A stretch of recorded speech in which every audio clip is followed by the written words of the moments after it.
In this episode, we kick off March of the Monsters month with a look at some forgotten 90s monster toys. So, stick around.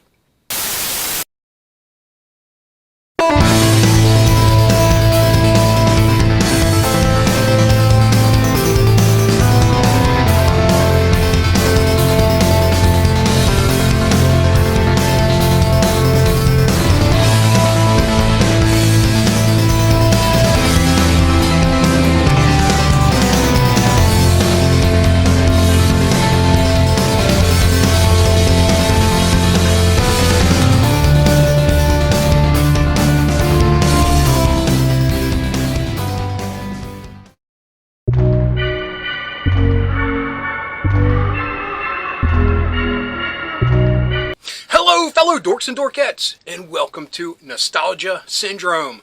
My name is Rob, and in this episode, we are kicking off the month's theme of March of the Monsters.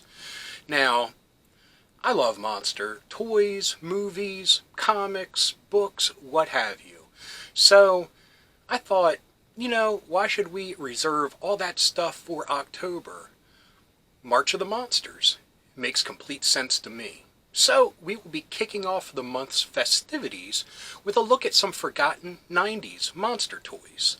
And throughout the month, we'll be looking at various monster toys and awesomeness throughout different generations. So, without further ado, let's kick things off with number 1.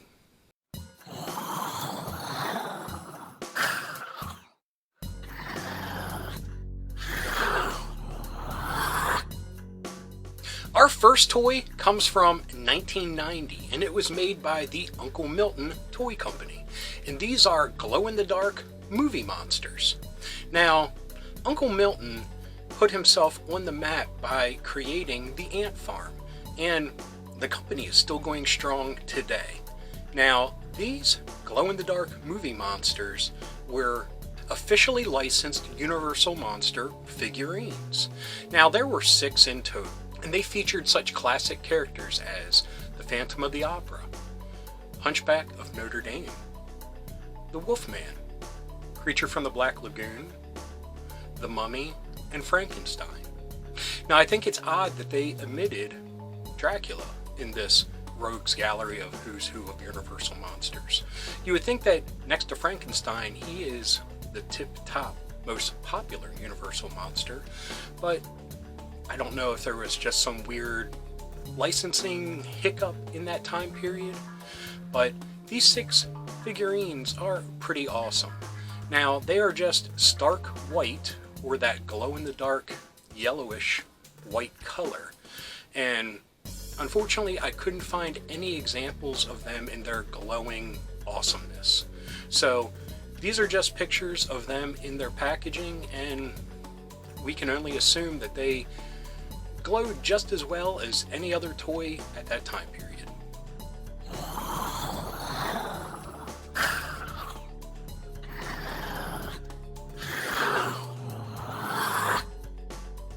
Our second forgotten 90s monster toy comes from Matchbox in the year 1994, and these are carnivores.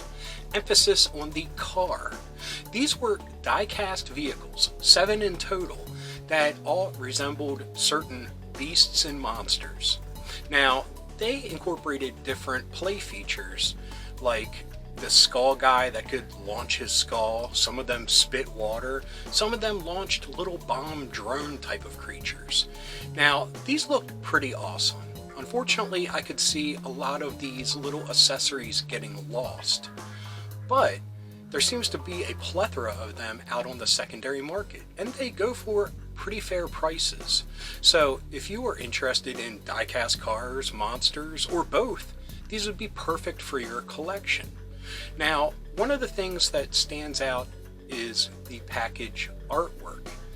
Each one of the characters had fantastic artwork, and each one had a name and a play feature.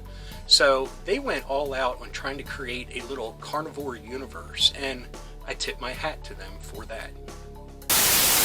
Carnivores from the fiery center of the earth. Carnivores, they battle each other as they slither and soar. crush them. Carnivores! Biting, biting, squirting. Monstrous creatures, constant wars. Nothing will stop them. Carnivores! New carnivores. They're here and they're hungry. Each sold separately from Matchbox.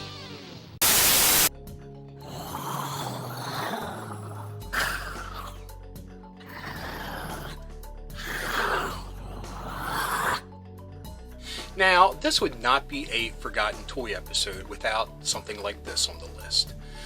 I always like finding these generic / inspired toy lines. This is definitely in the generic section. Probably something that was found at Big Lots or Dollar General or something of the like. These are Mighty Monster Cycles released by Play Power in 1994. Now, on the back of the package, they show 4 of these monster cyclists, but I can only find an example of this 2-pack that was released. Now, say what you will about the quality or the product itself, but I'm sure these things were pretty fun. I mean, motorcycles are always awesome for your toys, and these look to be no exception. I mean, price tag doesn't automatically equal fun or not fun. So, fun is where you want to find it. And these Mighty Monster Cycles look like they probably could be fun for a kid in 1994.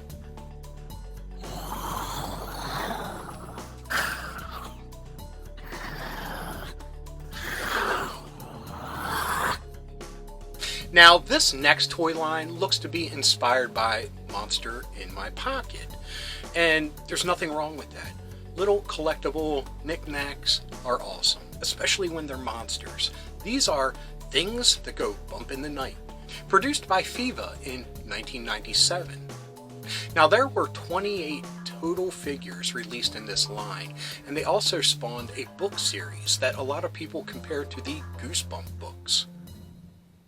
Now, what the things that go bump in the night are different household items like clothes hangers or refrigerators or things that are under your bed or in your closets. These look to be really fun, just tongue-in-cheek little characters, and it fits that time frame of the 90s perfectly with the rise of the Goosebump books and the Goosebump TV show. These fit perfectly within that niche, and I think they're really awesome. Now, on top of having a book series, there were also 4 play sets and 1 carrying case released for this toy line.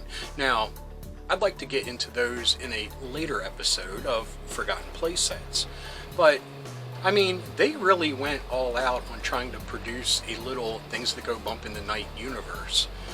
So just like Matchbox with the carnivores, I really dig the fact that these toy lines go above and beyond just to make a cohesive, living, breathing world for the toys that they create. Now, I might be reading a lot more into it, but it makes me feel good to feel that this toy line really put forth its best foot.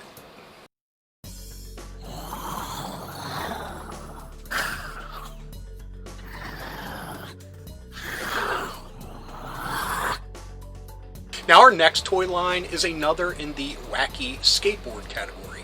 Now, I had a hard time distinguishing if this was a monster toy or a gross out toy because it's equal parts of both. Now, these are the Savage Mondo Blitzers, and they were released by Kenner in 1991. In total, there were 8 4-packs released and 1 8-pack released. Now, the 8-pack came with a launcher that you could launch these little skateboard-esque guys around. Now, they featured characters like two-headed dudes, eyeball guys, skeletons, gargoyles, just what have you. There were dozens of different monsters and gross-out characters in this toy line. Now, this is very reminiscent of like the Skateboard Gang toy line from the 80s, and I think it's awesome for that. I mean, Kenner in 1991 they were trying, and I'm surprised that this toy line didn't get a little bit more steam. I'm really curious, since this is Kenner, you know, a big toy company at the time, if this toy line had a commercial. So I'll look at that while I'm editing and drop it in if I do find one. There's a lot of them out on the secondary market, and some of them go for a big price. I think because they're just so unique and really awesome looking little skateboard characters. Now, the way that their poses are, it looks like maybe you could battle with them, but there's no verbiage of that on the back of the packaging. It just says that they're psychos ready for action and they're whatevers.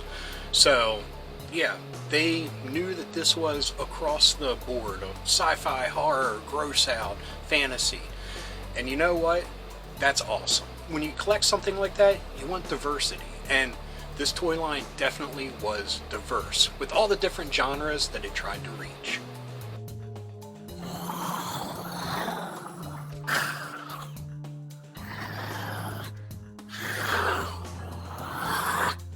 Okay folks, that was just a quick look at 5 forgotten 90s monster toys. This is episode 2 in the Forgotten 90s Monster Toy series. I'm sure we'll have plenty more in the future. But in the 90s, monster toys were very much movie-driven or franchise-driven. It wasn't like the 80s where you would just have some off-the-wall, imaginative idea put to plastic. These are surgical strikes to try to catch a buck off of a movie, TV show, what have you. So it's a little bit hard to find like pure forgotten toys. Now, some of the franchise players are forgotten, and we'll take a look at those in the future. Anyway, enough of that stuff. I have kept you long enough, so we're going to leave you there. And I hope you enjoyed this episode. If you did, please give me a thumbs up. If you got something to say, please leave a comment. I love reading them, and I love getting back to everyone. And if you're new around here and you enjoyed this or any of the episodes that YouTube is recommending down here, please hit subscribe. And if you hit that little bell icon, you'll be notified whenever there's a new episode. So anyway, until next time, thanks for watching. Keep being rad and stay dorky.